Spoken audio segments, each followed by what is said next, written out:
अभी कंटिन्यू जितना हो सकता है मेरे से मैं इसका मदद कर रही हूँ, लेकिन इसके आगे यदि किसी का सपोर्ट चाहिए तो आप लोग का सपोर्ट चाहिए। और YouTube के माध्यम से बहुत जल्दी एक दिन में इसका गाना हमारे साथ हम दोनों ने यही बलिया में ही किया था। 12 तारीख को हम लोगों का शो था, विवाह का, बेटी विवाह का, जिसमें हम लोग थे। अरमान ने गाया है, मात्र 8 घंटे में 2 मिलियन व्यूज हो चुका है YouTube पर वो गाना का। अनिकेत एंटरटेनमेंट से गाना रिलीज हुआ है स्टेज प्रोग्राम। तो मैं चाहूंगी कि जितने भी हमारे श्रोतागण, जितने भी हमारे दर्शकगण हैं जो आप अपनी निशा से प्यार करते हैं, मैं चाहूंगी कि आप थोड़ा सा प्यार इस बच्चे को भी दीजिए कि बहुत अच्छी इसकी गायिका है। एक बार आप सुनिए, आप भी दीवाने हो जाएंगे। और अपने भोजपुरी ही नहीं, इतना अच्छा इसकी गायिका है। आप लोगों का प्यार, आप लोगों का सपोर्ट रहेगा तो बहुत आगे जाएगा। और मैं चाहूंगी कि 1-2 गाने इससे भी सुनिए आप लोग, और अच्छा लगेगा तो तालियां जरूर बजाइएगा। अरमान बाबू भैया, हम भोजपुरी गायक अरमान बाबू, रघुआ सब भोजपुरी श्रोता सुनिए, लेकिन हम एक जैसे और छोटे बोल लगे तो भैया। और भैया हम यहाँ दिन से आई बनी, निशा पद्धति के दिन से आई बनी, यहाँ के बार बार नमस्कार बा। और रघुआ सब इनके बहुत सपोर्ट करी। और भैया ने के भाई से प्यार कर लग हम खाई था, सब लोग करते हैं। हाँ सब के हो लियो गिरावे के कहला उठावे को मैंने क्यों ना बोला। इसके आवाज में इतना का टोन है ना कि पहले लोग सोचने आते हैं कि भाई पता नहीं आगे क्या बोलने वाला है। और भैया सच बोले बोला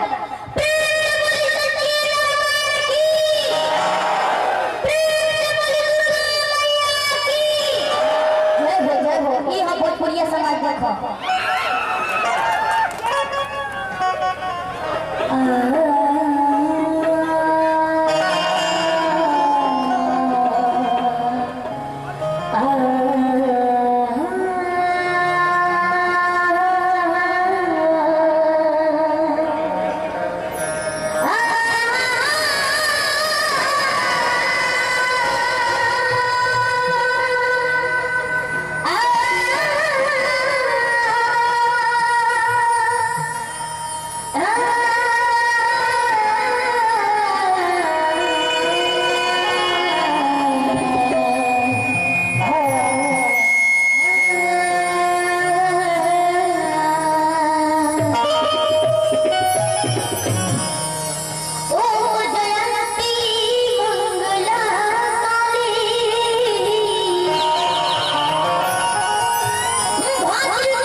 उतना ही अच्छा भगवान ने इसके अंदर कला देखने का, नाचने का भी, डांस करने का भी, एक्टिंग का भी कला कितना अच्छा किया है। कमर का डांस कितना अच्छा करेगा आप लोग आगे देखिएगा अंदर में। अरमान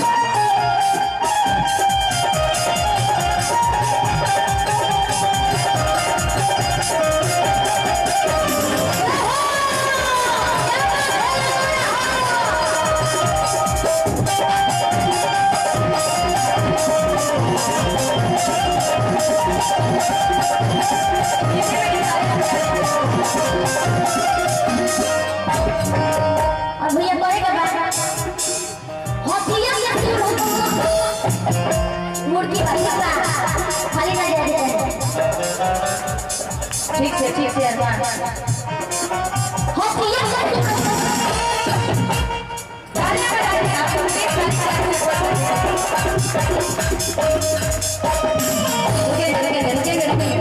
नान वाले भैया, तबले वाले भैया, आपसे नम्र निवेदन है कि अभी बच्चा छोटा है एकदम, आप लोगों को मदद करना है। ठीक, एक बार फिर से आप ऐसे घूम करके थोड़ा सा डरो मत। ठीक, तुमको अभी हम झारखंड ले गए थे, इतना अच्छा वहाँ पे नाम कमा के आए हो, बिहार का नाम कमा। यूपी में जो कहा जाता है कि यूपी के लोग जिसे पसंद कर लेते हैं ना, फिर वो स्टार बन जाता है ना जी, हकीकत।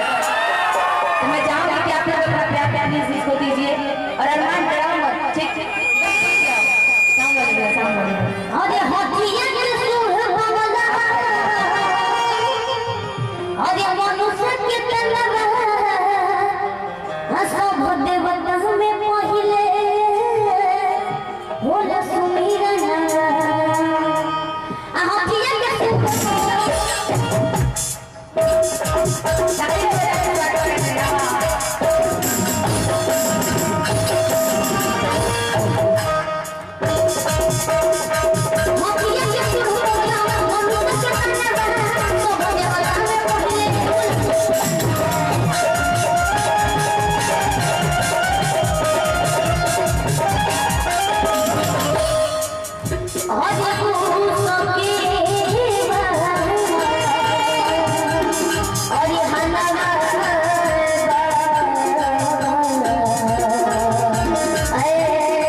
भैया के तरफ से बहुत बहुत रुपए का पुरस्कार आएगा।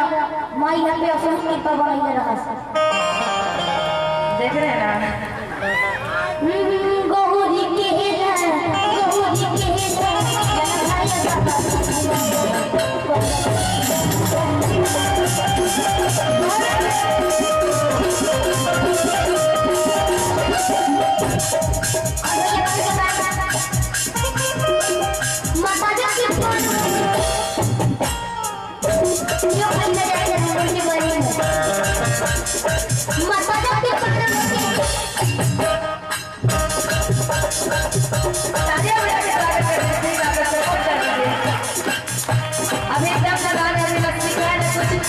लेकिन आवाज अपनी अच्छी रोज है ना, कितनी अच्छी गायकी है।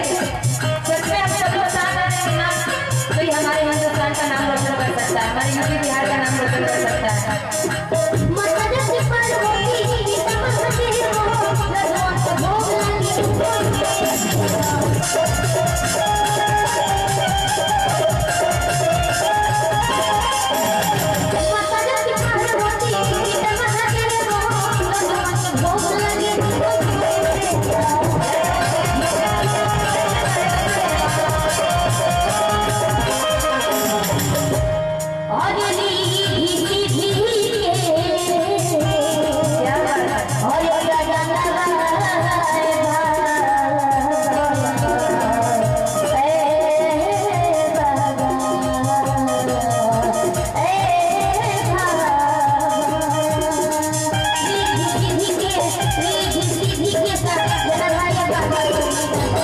हरि